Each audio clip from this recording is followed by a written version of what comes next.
Bien, el Señor puso en mi corazón hablarles en esta mañana sobre la misericordia. ¿Cuántos han sentido la misericordia de Dios? ¿Verdad que sí? De hecho, la Biblia dice que nuevas son sus misericordias cada mañana, ¿verdad? Y hay un versículo en Deuteronomio capítulo 7, si quieren no lo buscan, yo se los leo. Deuteronomio 7:9, que dice: conoce pues que Jehová es tu Dios, Dios fiel, que guarda el pacto y la misericordia a los que le aman y guardan sus mandamientos hasta 1000 generaciones. Y esto es una promesa hermosa, porque si uno está hablando aquí, en un solo versículo nos está dando varias promesas.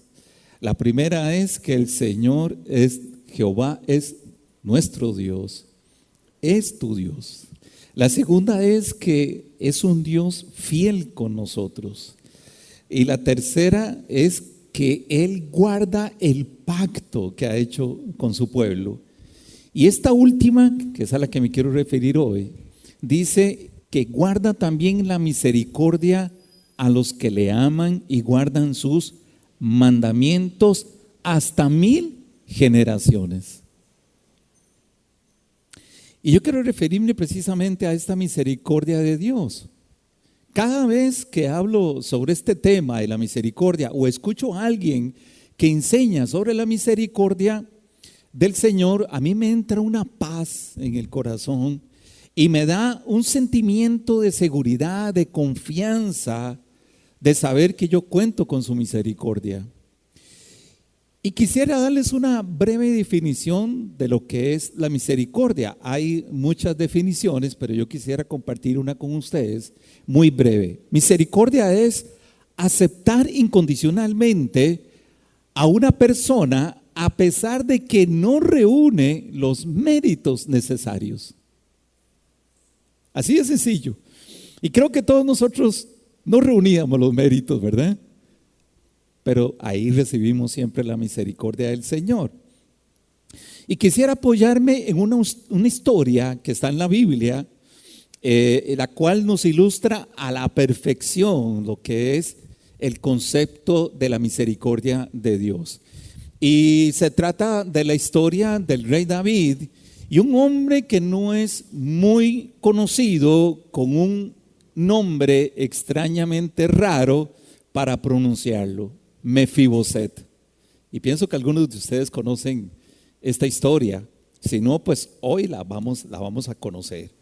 Está en el segundo libro de Samuel y quisiera que tal vez usted pueda buscar en su Biblia, porque vamos a estar desmenuzando este texto de la historia del rey David con Mefiboset. ¿Quién era Mefiboset? El hijo de Jonatán. ¿Y quién era Jonatán? El hijo del rey Saúl. ¿Se acuerdan? ¿Sí? Ok, segunda de Samuel capítulo 9, y vamos a estar ahí a partir del versículo 1 tratando con esta historia. Y antes de empezar, para ubicarnos un poco en el contexto, la Biblia nos cuenta que en un momento dado, el rey David, pensando mucho sobre su pasado, le viene a la memoria el nombre de quien fue uno de sus mejores amigos y más queridos, quien era Jonatán. Y tal vez ustedes ya conocen también esa historia entre David y Jonatán, ¿verdad? Y también de Saúl, el padre de Jonatán, el antecesor del padre de Jonatán. Y David se puso a pensar en una promesa que él le había hecho a Jonatán en un momento dado, y después hizo lo siguiente, versículo 1, ¿están conmigo? Segundo libro de Samuel, versículo 1. Vea lo que dice: dijo David: ¿ha quedado alguno de la casa de Saúl a quien haga yo misericordia por amor a Jonatán o por amor de Jonatán?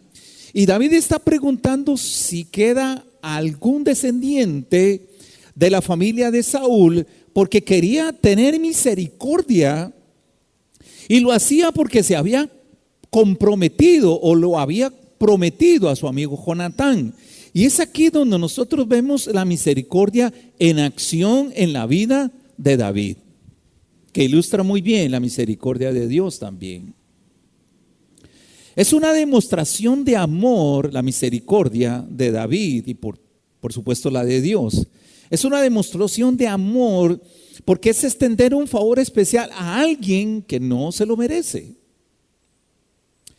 que no se lo ha ganado y que nunca podrá pagarlo. Eso significa la misericordia.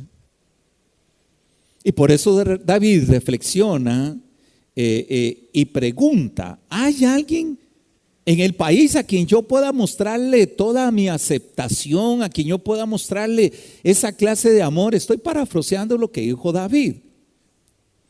Preguntémonos por un instante, ¿y por qué razón David quería hacer esto? Bueno, es muy sencillo, lo dijimos al principio, porque él le había hecho una promesa. En realidad había hecho dos promesas.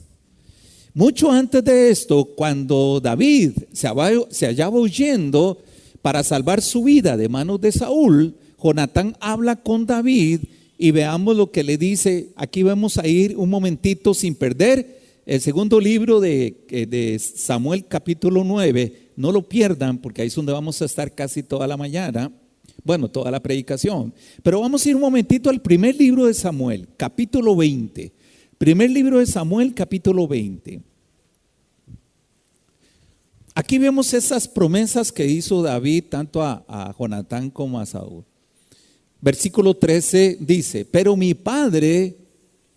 si mi padre intentare hacerte mal, Jehová haga así a Jonatán y aún le añada: si no te lo hiciera saber, y te enviaré para que te vayas en paz. O sea, Jonatán le está diciendo: si yo me entero de algo que mi padre, el rey Saúl, quiere hacerte contra ti, yo inmediatamente te lo voy a decir. Y no solamente eso, sino que te voy a despedir para que te vayas en paz, para que no te pase nada. Y esté Jehová contigo, le dice Jonatán, como estuvo con mi padre. Y si yo viviere, harás conmigo misericordia. Bueno, aquí aparece otra vez la palabra misericordia. Harás conmigo misericordia de Jehová, para que no muera, y no apartarás tu misericordia de mi casa para siempre. Y ustedes saben que el término casa en el Antiguo Testamento se refería a la familia, ¿verdad?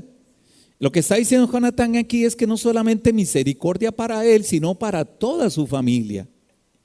¿Por qué? Porque era costumbre en las dinastías orientales, cuando un rey tomaba el poder, todos los miembros de la familia de la dinastía anterior eran exterminados para evitar cualquier posibilidad de una revuelta, ¿verdad? Es por esa razón que Jonatán le está diciendo: David, cuando tengas el trono, como seguramente va a ocurrir, ¿le mostrarás misericordia a mi familia? ¿Preservarás nuestras vidas a diferencia de nosotros, de lo que acostumbran hacer los otros reyes contra nosotros? Te ocuparás de nosotros y nos protegerás para que nuestra familia no sea borrada de la tierra. O sea, Jonatán está tratando de asegurarse de que la misericordia de David venga sobre ellos. Y sin pensarlo un segundo, David le dice que está de acuerdo.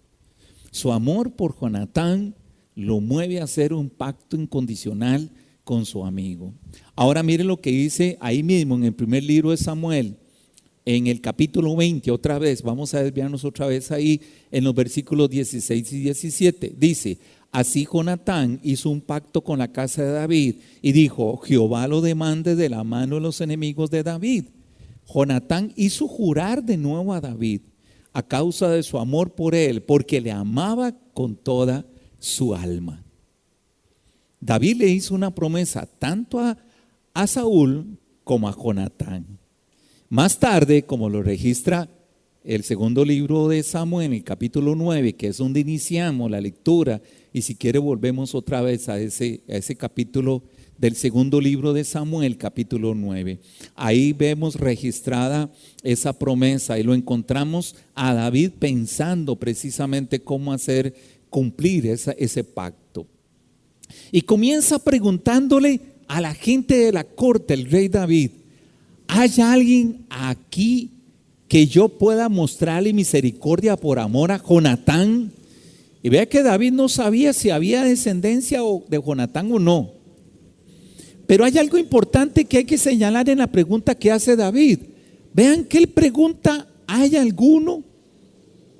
No está preguntando si hay alguien calificado, si hay alguien que se lo merezca, si hay alguien que es digno. No, lo que dice es, ¿hay alguno, independientemente de lo que sea, hay alguno todavía vivo que deba ser la persona que reciba de mí la misericordia que necesita?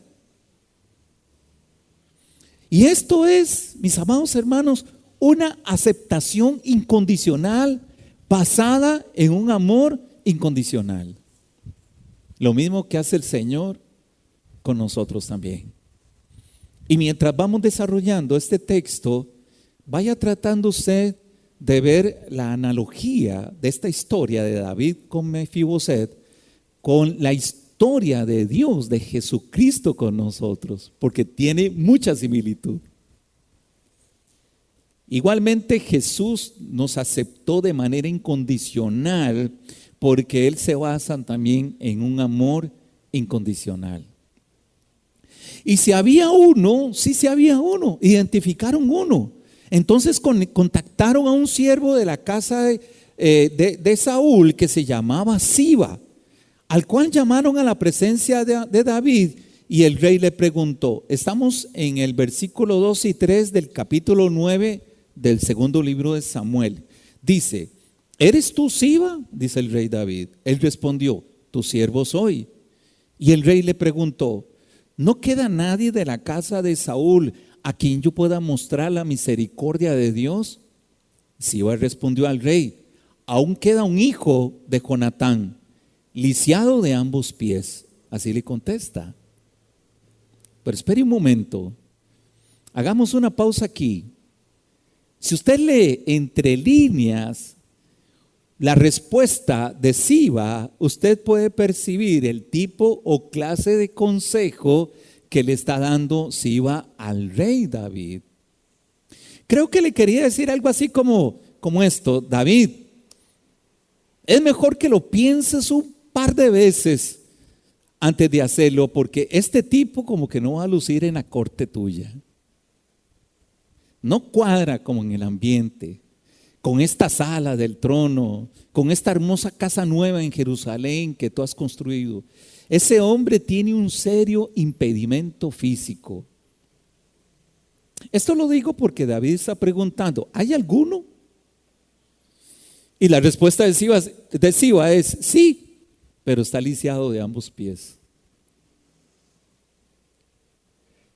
Pero observe la reacción y la actitud de David en el versículo 4, porque es maravillosa.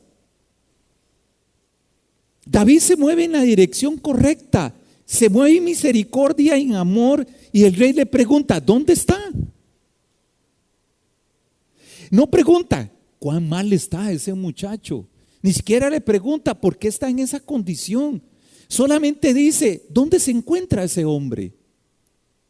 Y así es como actúa la misericordia de Dios. La misericordia de Dios no se enfoca en las cosas que hacemos o no hacemos, ni en quién somos. La misericordia de Dios no busca las cosas que hacemos que merezcan el amor de Él.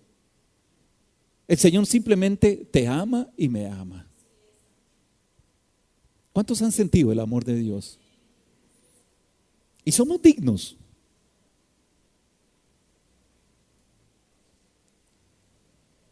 Pero así es la misericordia del Señor. La misericordia funciona sin importar la respuesta o la aptitud de la persona. Cualquier persona que está pasando por ahí al frente en este momento, conozca o no conozca al Señor, la misericordia de Dios para esa persona es incondicional. Es perfecta. Sea un pecador, sea un blasfemo, sea un asesino, sea un adúltero, la misericordia de Dios siempre estará para él o para ella. Y esto es lo que hace tan digna de recordar esta historia de David y de Mefiboset. un rey famoso y poderoso, se inclina para extenderle la mano a uno que representa todo aquello que no era David. Versículo 4, ¿están conmigo? Segunda de Samuel 9, versículo 4, dice: el rey simplemente pregunta, ¿dónde está? Siba respondió al rey: he aquí que está en la casa de Maquir, hijo de de Amiel, en Lodebar. Y este último término geográfico es interesante, Lodebar, porque lo significa en hebreo no, y debar tiene su raíz en una palabra que significa pastos o apacentadero. Es decir, este descendiente de Jonatán, Mefiboset, está en un lugar donde hay una desolación imaginable. No hay pastos, no se siembra, es desértico. Es una zona retirada que no tiene vegetación, es inhóspita, está en Palestina. Y ya que la costumbre era quitarle la vida a cualquiera de la dinastía anterior, esas personas eran exterminadas o tenían que permanecer escondidas por el resto de su vida. Y eso es lo que hizo Mefiboset. Se había ocultado muy lejos. Y el único que conocía su paradero era un viejo sirviente de Saúl llamado Siba. Y a lo mejor nosotros también estuvimos lejos de Dios. Tal vez hasta escondidos. Yo me acuerdo que cuando yo tenía 14 años, tenía una tía que ya era evangélica. Y ella me hablaba del Señor a mí. Y llegó un momento en que cuando mi tía iba a llegar a mi casa, yo me escondía. Y, ay, qué pereza escuchar a mi tía otra vez, hablándome del amor de Jesús y todo eso. No, porque ya era un joven, ¿verdad? Que estaba metido en otras cosas de la juventud, ¿verdad? Que a uno le gusta que los amigos, que las fiestas, que todo eso. Pero David no pregunta cómo quedó lisiado de ambos pies este hombre. Pero si somos curiosos, encontramos la respuesta en el segundo libro de Samuel, pero en el capítulo 4. Usted puede acompañarme conmigo un momentito para que lea ahí. Segundo libro de Samuel, capítulo 4, versículo 4. Dice: Jonatán, hijo de Saúl, tenía un hijo lisiado de sus pies. Tenía 5 años cuando la noticia de la muerte de Saúl y de Jonatán llegó de Jezreel. Y su nodriza lo tomó y huyó. Y sucedió que cuando huía apresuradamente, el niño se cayó y quedó cojo. Él se llamaba Mefiboset. Hermanos, cuando se enteró de que Saúl y Jonatán habían muerto, la niñera se asustó, entró en temor, levantó al niño que estaba a su cargo y salió huyendo para protegerlo. Pero en la carrera que llevaba probablemente tropezó y el niño se le cayó de los brazos. Y como resultado de esta caída quedó permanentemente lisiado. Y desde entonces había permanecido oculto, temiendo por su vida. Pensemos entonces que lo último que hubiera querido Mefiboset era ver a un enviado del rey llamando a la puerta de su casa, ¿verdad? Imagínense ustedes. ¿Y sabe cuánto tiempo tenía Mefiboset de estar escondido? Lleno de temor, viviendo en un lugar inhóspito y pensando que en cualquier momento le podían tocar la puerta a los soldados del rey que venían por él. Y así sucedió. Porque después de responder al toque de la puerta, Mefiboset ve el rostro de los soldados de David en su puerta. Y le dicen: el rey quiere verte. Y acordemos que los soldados eran soldados. Y más si era la escolta del rey. No le iban a llegar a decir: mira, vos te llamas Mefiboset. Ah, mucho gusto, es que nosotros somos los soldados del rey y queríamos invitarte si querés ir a la... No. Nada más tocaron la puerta, salió Mefiboset. El rey quiere verte en este momento. ¿Qué creen ustedes que fue lo que pasó por la mente de Mefiboset en ese momento? El versículo 6 dice: Entonces los hombres los llevaron a Jerusalén, a Mefiboset, a la misma presencia del rey. Mefiboset, hijo de Jonatán, hijo de Saúl, vino a David y cayendo sobre su rostro se postró. Y David le dijo, versículo 6, segundo libro de Samuel 9, versículo 6. Mefiboset, le dice el rey David. Y él respondió, he aquí a tu siervo. Claro, seguro, asustado, temblando. Qué momento más tenso debe haber sido ese para Mefiboset. Todo asustado, pone tal vez a lo mejor sus muletas a un lado y se postra ante el rey que tiene todo el derecho, el soberano derecho de disponer de su vida. Y el rey le dice, ¿eres tú Mefiboset? Y él respondió, sí señor, yo soy Mefiboset. No tenía la más mínima idea de lo que le iba a suceder Mefiboset.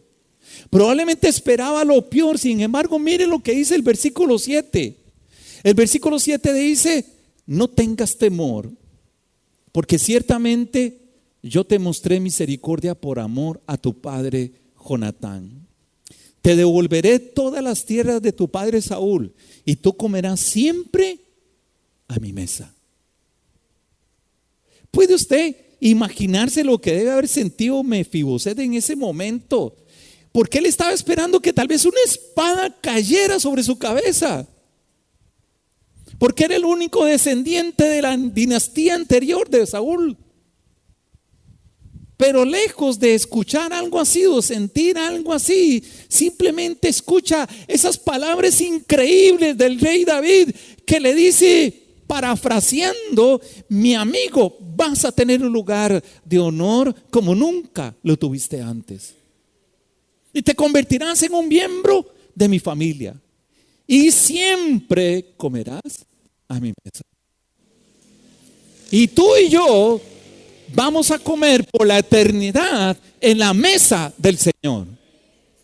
Y tú y yo escucharemos las mismas palabras que Mefiboset de parte de la boca de Dios cuando estemos en su presencia, que nos dirá, no temas porque yo te amo.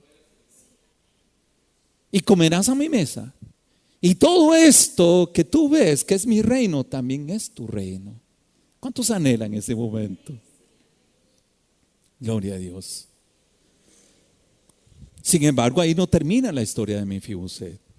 Porque después de todo, las cosas se pusieron mejor. Veámoslo en los versículos del 8 al 13. Segundo libro de Samuel 9, del 8 al 13. Mire lo que dice.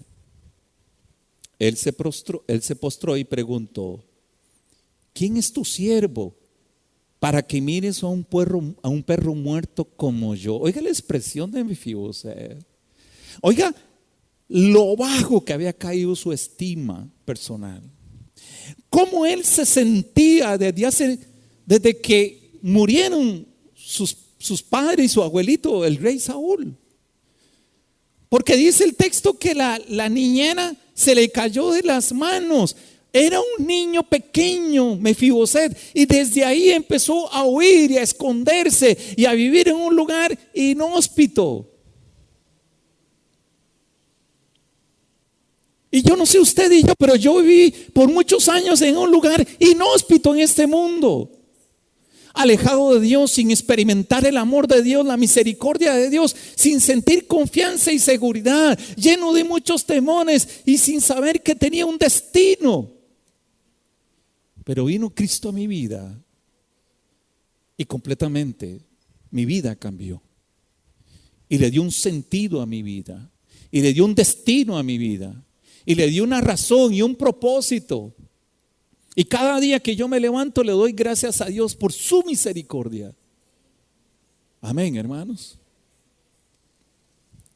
Pero vea qué tremendo. Él se postró y preguntó, ¿quién es tu siervo para que me mires como un perro muerto como yo? Para que mires a un perro muerto como yo. Entonces el rey llamó a Siba, siervo de Saúl, y le dijo, oiga, yo he dado al hijo de tu señor todo lo que le pertenecía a Saúl y toda su casa. Labrarás para él la tierra, tú, tus hijos y tus siervos, y almacenarás los productos para que el hijo de tu señor tenga provisiones. Pero, le dice el rey a Siba, pero Mefiboset, el hijo de tu señor, comerá siempre a mi mesa. Y Siba tenía 15 hijos y 20 siervos. Y Siba respondió al rey: tu siervo hará conforme a todo lo que mande mi señor el rey a su siervo. Y Mefiboset, dice, comía a la mesa de David en el palacio como uno de los hijos del rey. Todos los que habitaban en la casa de Siba eran siervos de Mefiboset, pero Mefiboset habitaba en Jerusalén porque comía siempre a la mesa del rey. Él era cojo de ambos pies. Qué maravillosa, hermanos, descripción de lo que es la misericordia. Esto es una verdadera demostración del significado de la aceptación de Dios. Si tú sientes que todavía hay áreas en tu vida que crees que Dios no acepta, yo quiero decirle que todos nosotros somos un producto que no ha terminado todavía, que estamos en un proceso, que Pablo dijo: la buena obra que el Señor ha empezado en nosotros, Él la perfeccionará día con día. Entonces Dios no te acepta, Dios te acepta aún con todos nuestros defectos, aún con todos nuestros errores, equivocaciones, porque Él sabe que tú y yo estamos en un proceso donde vamos camino a la perfección. Y claro, nunca vamos a llegar a la perfección hasta que no estemos en la presencia del Señor. Amén, hermanos. ¿Verdad que sí? Ahora, imaginemos lo que sería la vida de Mefiboset los años siguientes. Con David a la mesa, listo para comer. La comida está servida, la campana en el palacio llama a los hijos y a la gente de la corte a comer, y comienzan a llegar los miembros de la familia y los invitados también. Y probablemente va a entrar ahí Amón, el hijo de David, inteligente, ingenioso. Probablemente llega de primero, luego se le arrima Joab, uno de los invitados, que era el general del ejército de David. Musculoso, atractivo, probablemente con la piel bronceada por el sol, ¿verdad? Caminando derecho, erguido como un audaz soldado. Después llega Absalón. Yo me estoy imaginando todo esto en ese momento de la mesa. Llega Absalón bien apuesto como el que más. Llega luego Tamar, la hija hermosa de David. Y podríamos también añadir a Salomón, que probablemente estaba en la biblioteca estudiando, ¿verdad? Y escuchó la campana y dejó todo lo que estaba en la biblioteca y se vino a la mesa. Pero después escuchan el sonido de unos pies que se arrastran.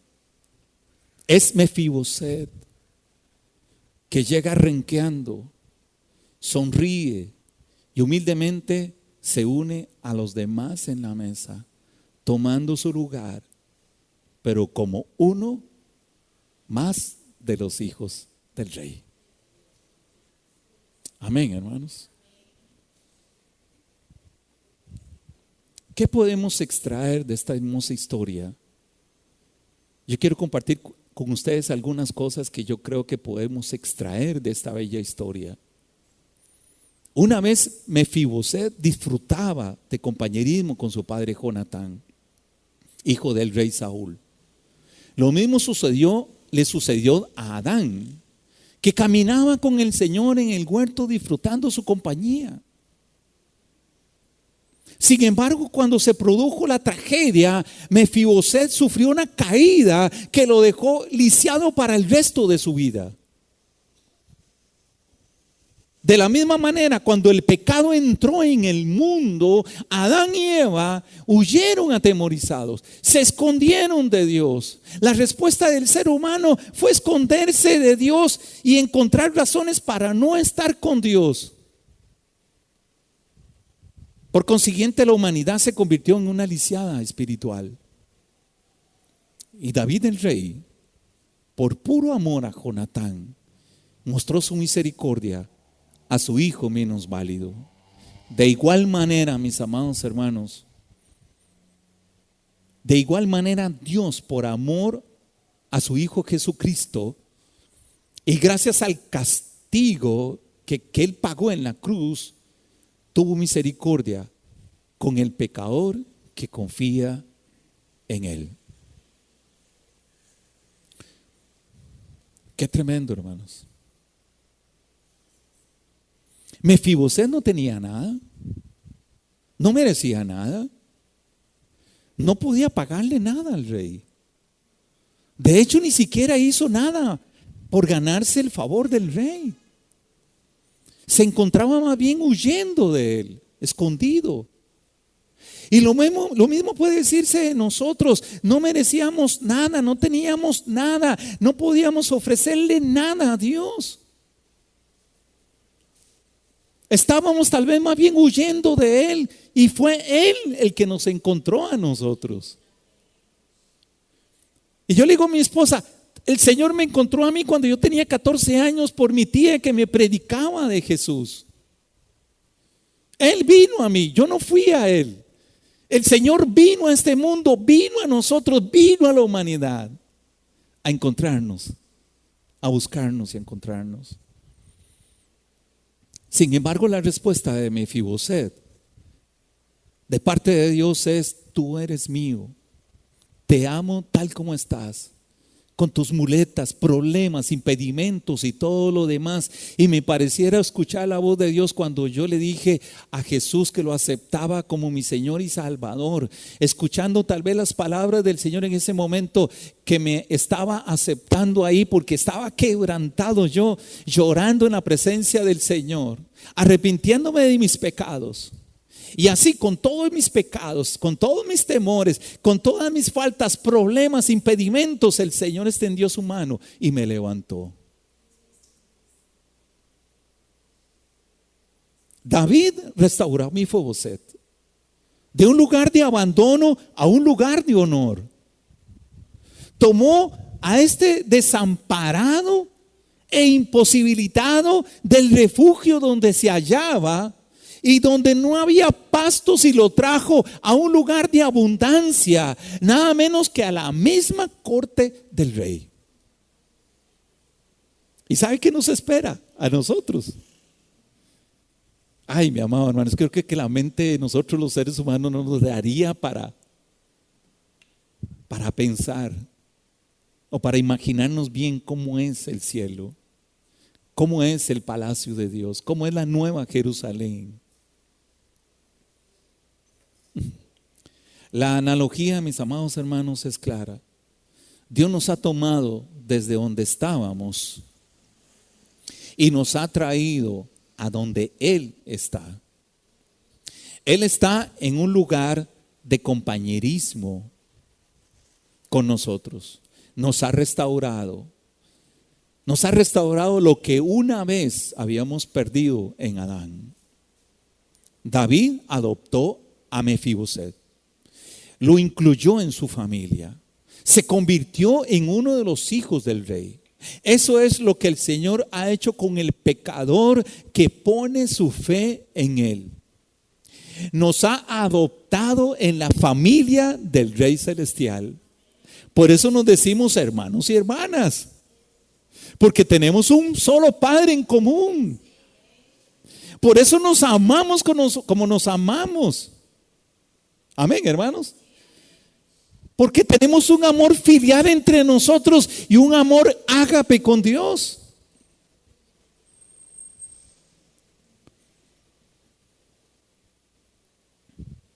Él nos ha escogido, nos ha hecho miembros de su familia, nos ha dicho: siéntate en la mesa, disfruta de mi mesa, yo te doy todo lo que yo tengo. Y cuando Mefiboset se sentaba a la mesa del rey, era tratado exactamente como cualquier otro hijo del rey. Así es como sucede con nosotros ahora. Y como será por toda la eternidad, mis amados hermanos. Cuando estemos allá en la mesa con el Señor, probablemente vamos a mirar a Pablo, a Pedro, a Moisés por allá, a Isaías. ¿Saben por qué? Porque el Señor no hace acepción de personas. Todos allá vamos a ser iguales.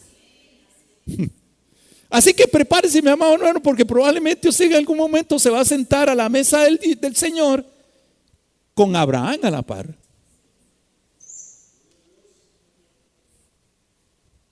Yo no me imagino ese momento.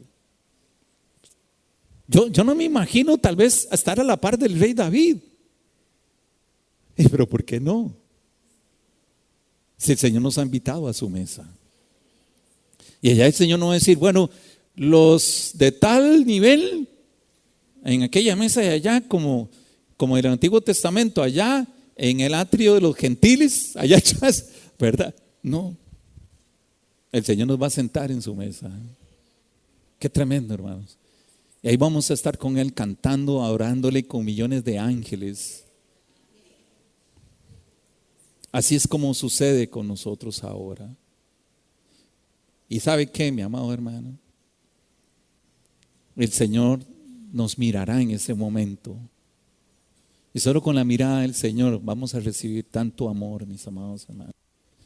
Él estará a la cabeza de la mesa y probablemente te está mirando así, con esa mirada que solo el Señor puede hacer, que tiene una conjugación de gracia, de misericordia, de piedad, de amor en su mirada.